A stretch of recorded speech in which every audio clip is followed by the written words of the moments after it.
Welcome. You're listening to John Hyman from Commercial Real Estate Online. This is another video from our commercial real estate series for brokers and agents around the world. This particular video is about commercial real estate sales and leasing opportunity for agents and brokers. If you haven't visited our website before, you can do so at commercial-real-estate-training.com. And now on with the topic. Commercial real estate sales and leasing. Both go hand in hand because they both link to each other. Of course, if you do a leasing deal today, it can in the future lead to a sales opportunity with the same client. And so if you are an agent or a broker specializing in both sales and leasing opportunities, will help you with cross-pollination of deals and of course working with the same client for many years. So I've split this video into two distinct sections, and I will have a part 2 to this video later on in the series. Today I'll be covering the opportunity with sales and leasing, and at the later stage I'll be doing a second video referring to the rewarding aspects of sales and leasing. And certainly there are many subsets in each section. I'll be discussing these today, which relate to the opportunities within sales and leasing, and in the next series I'll be talking about the rewarding aspects of a career in sales and leasing and how you can position yourself more effectively to work the deals and the opportunities that exist in your town or your city.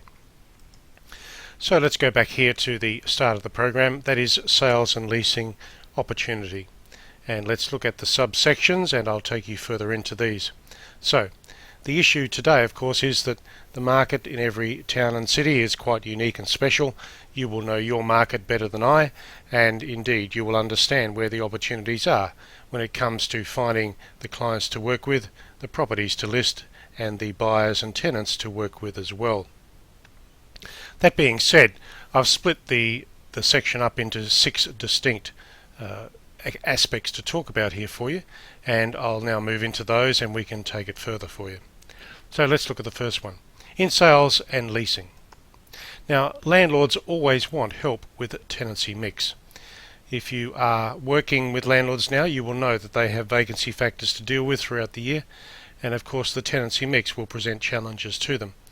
Those landlords that have properties with a number of tenants in each property, they have special requirements when it comes to the tenancy mix. In any given year there are likely to be factors of lease expiry, tenancy relocation, perhaps some pressures within the tenancy mix relating to the size of the tenancy. Perhaps it's too large or too small, and the tenant needs to adjust to the pressures of business with an expansion or contraction. So the landlords want help with the tenancy mix. And within that there are factors of, firstly, clustering. Clustering is where you work with a number of tenants in the same location within the one property. And that's certainly relevant when it comes to retail property. If you look at certain parts of the property, some tenants will be more successful than others when they are positioned next to each other. For example, you could have a ladies' fashion dress shop alongside of a ladies' fashion shoe shop, and that's how clustering works. What you try to do is position tenants in the same area of the one property so that they can get benefit from each other. That's clustering, and that is a special part of tenancy mix strategy. Now the next subject here is good lease documentation, and by that I mean that every quality property should have a good standard lease, and as a leasing expert you can help the client with the strategies behind a good lease document. And of course there are factors of operating costs. Now operating costs are the expenditure factors that move with the property. Any property itself should have standards that apply to operating costs and expenditure. What you're trying to do there is to understand the property you're working with, be it in leasing, for example, or perhaps even in selling, that the operating costs are within the standards and the averages when it comes to a property of that type in your location, and that is in your town and city. So let's look further here, quality tenants. Now most landlords just want a vacancy to be leased, but of course as part of that equation you should be seeking out the quality tenants that you can help them with. Find those tenants that are that are primed for the property, well suited to the property, and can bring benefits to the tenancy mix overall. So quality tenants, they are the ones that attract other people to the property, and certainly in retail and in office property that's quite relevant. Let's look at another category here, and that is renovation and relocation.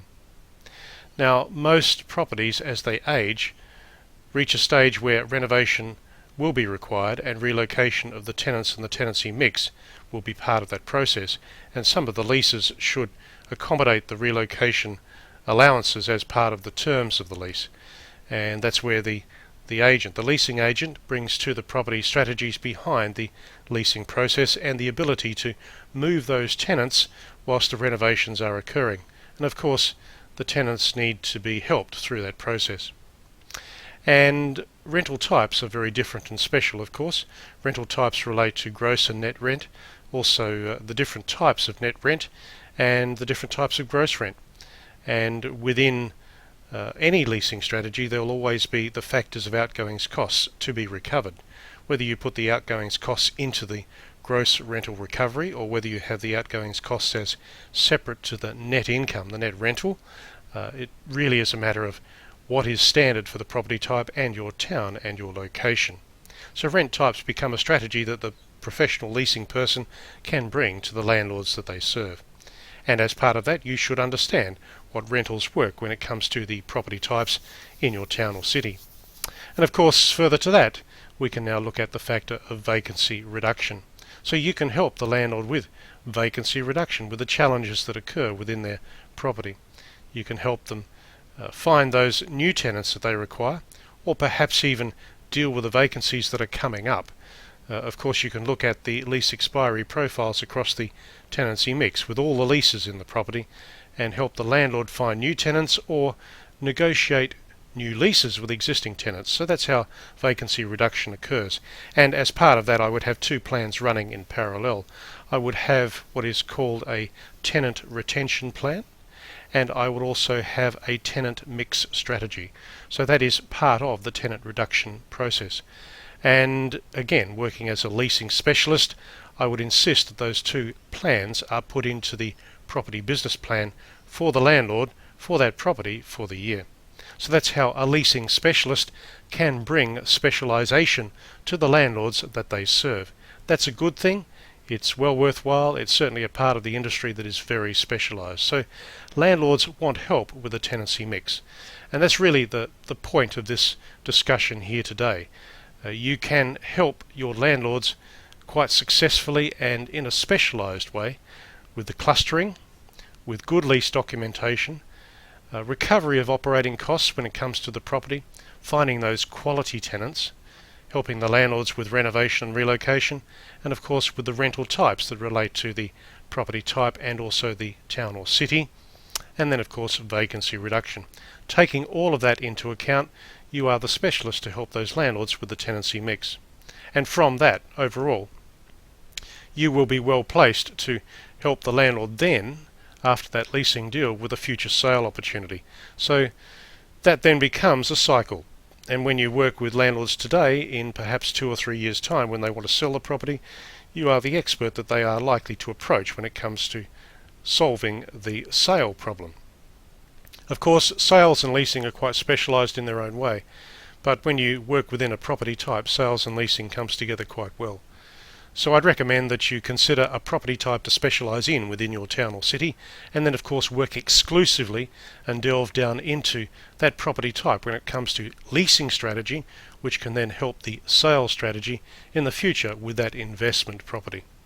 So that's the topic for today. Of course, there are many other parts to this program, and I'll go further into these in another module. So thanks for listening to this. Of course, this is part of the commercial real estate sales and leasing series. And of course, if you haven't visited our website before, you can do so at commercial-realestate-training.com. And you'll get plenty of tips and ideas from that site. It's specifically designed for agents and real estate brokers around the world. It helps in many different ways across sales, leasing and property management activity, and also retail property. So my name is John Hyman. I've taken you through the first module in this series today, and of course there'll be other videos which follow this. So thanks for listening to this, and I'll catch you next time online. This is John Hyman from Commercial Real Estate Online, signing off for now. Catch you next time.